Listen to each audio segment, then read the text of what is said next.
ఇక పశ్చిమ బెంగాల్ దుర్గాపూర్ లో దారుణం జరిగింది. శోభాపూర్ మెడికల్ కాలేజీలో ఎంబీబీఎస్ చదువుతున్న విద్యార్థినిపై అత్యాచారం జరిగింది. శుక్రవారం రాత్రి మిత్రుడితో కలిసి బయటకు వెళ్తున్న సమయంలో ఓ వ్యక్తి నిర్మానుష్య ప్రాంతంలోకి తీసుకెళ్లి అత్యాచారానికి తెగబడ్డాడు. బాధితురాలు ప్రస్తుతం ఆసుపత్రిలో చికిత్స పొందుతోంది. బాధితురాలు ఒడిశాకు చెందిన యువతిగా గుర్తించారు. కేసు నమోదు చేసుకున్న పోలీసులు దర్యాప్తు చేస్తున్నారు.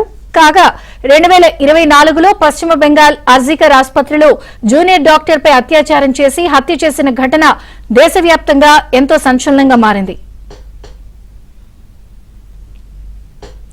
పశ్చిమ బెంగాల్ దుర్గాపూర్ లో దారుణం చోటు చేసుకుంది. మెడికల్ కాలేజీలో యువతిపై అత్యాచార ఘటన చోటు చేసుకుంది.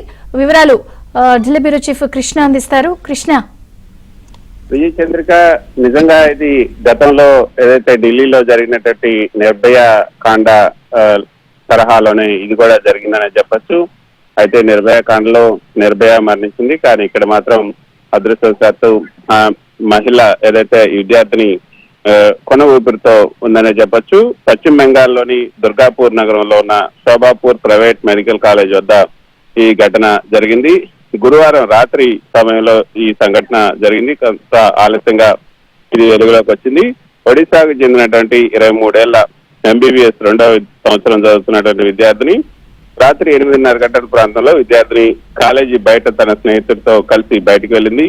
తిరిగి వస్తున్నప్పుడు కాలేజీ సమీపంలో ఒక నిర్మానుష్య ప్రాంతంలో కొందరు వ్యక్తులు ఆమెను లాక్కెళ్లి అత్యాచారం చేశారు. ఆ స్నేహితుడు భయపడి పారిపోయాడు. ఆ సమయంలో తర్వాత అతను తిరిగి వచ్చి గాయపడ్డటువంటి ఆ యువతిని ఆసుపత్రికి తీసుకెళ్లాడు.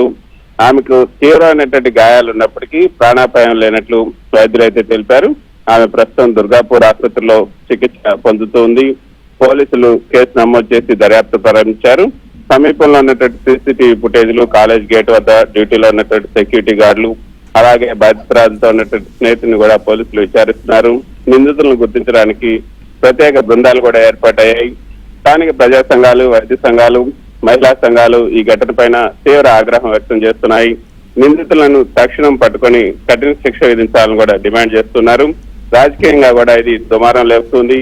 బీజేపీ నేతలు ఈ ఘటనను మమతా ప్రభుత్వంలో మహిళలకు రక్షణ లేదని విమర్శిస్తూ ఉంటే, తృణమూల్ కాంగ్రెస్ నేతలు మాత్రం ఇలాంటి ఘటనలు రాజకీయంగా వాడుకోవద్దు, పోలీసులు త్వరగా తీసుకొని చర్యలు తీసుకుంటారని హామీ ఇస్తున్నారు. ప్రస్తుతం ఫోరెన్సిక్ పరీక్షలు జరుగుతున్నాయి. కాలేజీ లోపల భద్రతా వ్యవస్థపై కూడా విచారణ అయితే మొదలైంది. రాష్ట్ర ప్రభుత్వం బాధితురాలకు కొంత ఆర్థిక సాయం అందించే అవకాశం ఉంది. Okay Krishna, thank you.